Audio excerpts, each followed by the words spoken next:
দুষ্ট, কে তার কথা শুনে। নাও, এবার ঠেলা সামলাও। চিন্তা করবেন না প্রভু, এই আয়ুর্বেদিক ঔষধিখানা দিলাম, দিনে 3 বার সেবন করলেই আপনার জ্বর কমতে বাধ্য। আরে রাখুন তো মশাই আপনার ঔষধ, আপনি খান, ওসব আমি কিছু খাবো না। চিন্তা করবেন না প্রভু, মামার যদি জ্বর না কমে আমি রথেও চড়বো না।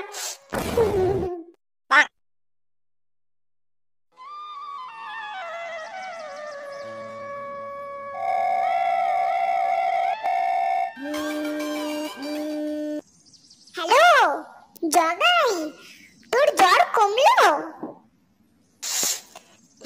ডাক্তার তো বললো আরো একদিন এই ঔষধখানা খেতে। কি বলিস রে, এ তো আচ্ছা সমস্যায় পড়ে গেল।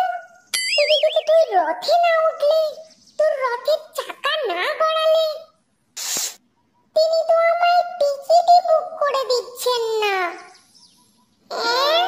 আরে হ্যাঁ, তাহলে আর বলছি কি, আমি কি এবছরে বাপের বাড়ি যাব না?